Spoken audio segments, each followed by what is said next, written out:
Line 25-000878FY, People of the State of Michigan versus Jeffrey Allen Mosteller.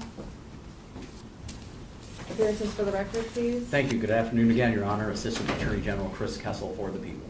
Michael Dick on behalf of Mr. Mosteller. Mr. Mosteller, would you state your full name for the record? Jeffrey Allen Mosteller. Thank you. How are we proceeding with the arraignment? At this time, my client would like to waive formal reading and stand mute. All right, Mr. Mosteller, I'm indicating a waiver of the formal reading of the charges. Please, if not guilty, will enter on your behalf. You do have the right to a probable cause conference within 14 days. Yours is scheduled for March 19, 2025 at 2:30 p.m. before Judge McGinnis.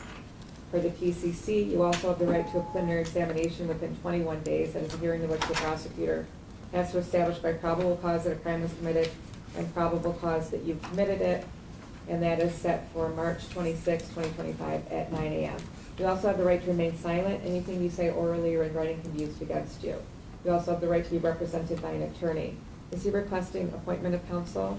I believe he indicated that he believes he might have retained, but I'm not certain at this point. We did fill out a request for attorney form, Your Honor. All right, sir, so you've got a few options. You can hire your own attorney, which may take some time. I don't know what your financial situation is. Or you can petition the court for the appointment of an attorney, and that would be appointed by the MIDC, and they would determine whether or not you're eligible. Or, of course, third and bad option is to represent yourself. Well, then I'll go for the court appointment. Okay, so at this point in time, I will review your petition for the appointed counsel. If you are able to secure retained counsel, we ask that you do contact the court so that we can call off an appointed attorney. All right, sir?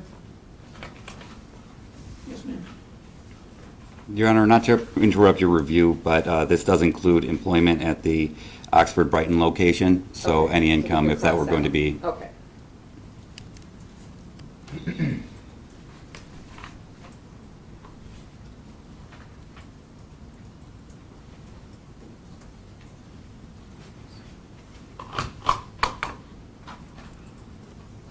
All right, so based on the information that's been provided, taking out any income from the Oxford Center, I do find that you would qualify for the appointment of an attorney. So one will be, I will send this up to the appointing authority to have an attorney to represent you. Does your phone number end 6719? Yes, ma'am. All right, thank you. The next issue is found, purpose of which is to ensure your presence in court as well as protection of the public. Ms. Rogers? Yes, Your Honor, Brenda Rogers, Pretrial Services. I did interview the defendant. Bill report was completed by investigator Heather Bowen. She was able to verify the defendant's personal information with his girlfriend Pamela Vera. The defendant is 64 years old, born in Georgia. He is divorced since 2016. He has no children. Reports living in Clinton Township with his life partner Pamela since 2019. He does report full-time employment at the Oxford Center in Brighton, Michigan as a safety director and educator. He states he's been there since July of 2019. He does report he's obtained an associate's degree in underwater technology. He denies any use of alcohol, marijuana, or illegal drugs. No history of substance abuse was reported. He states he's in good physical and mental health. The report said he was arrested on this offense during a traffic stop in Clinton Township on yesterday's date. The defendant has no prior criminal history on record, no outstanding warrants or holds or history of failing to appear, no pending matters. While there is great concern regarding the allegations and possible penalties if convicted, there is no reason to suggest that he's a threat to the community at large or a flight risk, given his stable residence and employment. Also, given the concerns for public safety, Pretrial Services have concerns regarding the continued operations at the Oxford Center. For that reason, we are recommending the defendant not return to the Oxford Center either virtually or in person. He be released on personal recognizance, supervised by Pretrial Services supervision, no possession of a firearm or dangerous weapon, no contact with the listed co-defendants or the family of the listed victim, not to return to any Oxford Center, must surrender his passport to the court within 24 hours of release.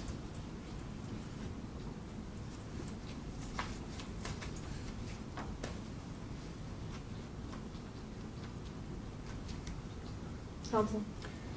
Oh, thank you. Your Honor, again, as with respect to Mr. Mark and this defendant, we don't need to sorry, I'm getting echo here. We don't need to repeat, the seriousness of the offense. Again, there is not any specific concern with this defendant as it relates to flight outside of the serious nature and the potential penalties in this case. This defendant was the, for lack of a better phrase, safety officer at the Oxford Center, which is something considering the way that this facility was being operated. As the court is aware, multiple safeguards were being disregarded knowingly. The investigation showed that this defendant was conducting his own experiments to try and prove the safety as it relates to this particular chamber. Judge, obviously these were his own experiments, none of which were actually recognized by any sort of scientific body. They were not peer reviewed. And the people's position is they were just designed to hide the actual safeguards that were being disregarded, that these experiments were meant to show the under-employees that what they were doing was safe, because look at these experiments that he conducted. So that, again, is to Mr. Markin, that is the people's concern, that this defendant have no contact with and have nothing to do with any sort of hyperbaric oxygen treatment, or really any other treatment involving oxygen as well. I would ask the court incorporate those into its bond conditions. All right, thank you. Your Honor, we are asking for a reasonable bond. My client has no prior criminal charges or convictions, no prior failure to appear. I have no doubt that if he were made aware of the charges, he would have appeared in court today on his own volition rather than being pulled over in a traffic stop in which there were no new pending charges or tickets issued. I believe he was just stopped like many of the other defendants here in order to be picked up at the same time. A lot of the safety concerns I believe can be adequately addressed through the terms of his bond. Though through any specific ones that were just mentioned, I don't feel confident directly speaking to those, as I am not going to be his counsel moving forward, so I don't want to speak to any specific allegations.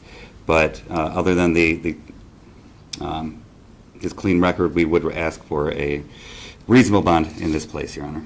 All right, once again, purpose of bond, twofold: ensure your presence in court, protection of the public. As a safety director, the allegations suggest that you were the fail-stop, taking direction purportedly from someone above you as how to run this facility.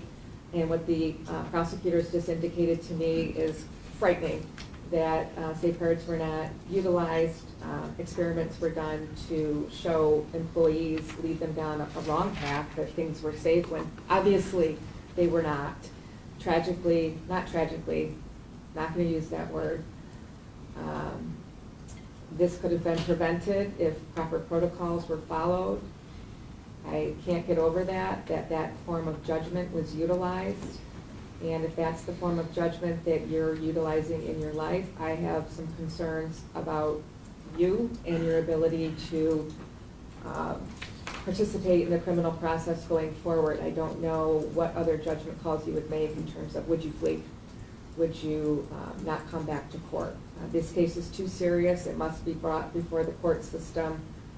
For those reasons, and incorporating by reference other statements previously made on the record, I am setting your bond at $250,000, cash surety, no 10%, pretrial services supervision, no possessing any firearms, turning to the arresting agency and provide proof to the court at 52-4 bond compliance at ocup.com within 24 hours. No contact with Tamala Peterson, Gary Markin, Alita Moffett. No contact with the family of the listed victim. Do not return to the Oxford centers, either Troy or Brighton, virtually or in person. GPS tether prior to release, steel cuff, restricted leave, home confinement, attorney, medical, and court, and verified employment. You shall not seek employment with any entity that provides hyperbaric chamber treatments or the use of oxygen. Passport to be turned in prior to release to the police department. Do not leave the state of Michigan without permission of the court. Personally appear for all court proceedings. No new criminal offenses or activity, and immediately notify the court in writing of any address, phone number, and or email changes.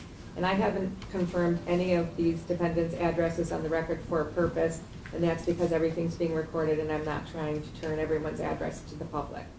But we will need to confirm that prior to everyone departing today. No contact with any current or past employee, director, officer, or service provider or maintenance entity which has had any contact with hyperbaric chambers at the Oxford Center. Any questions, sir, regarding your bond or any of its conditions? No, ma'am. Have a seat, sir. Thank you, Your Honor. Or actually, you can go with the officer.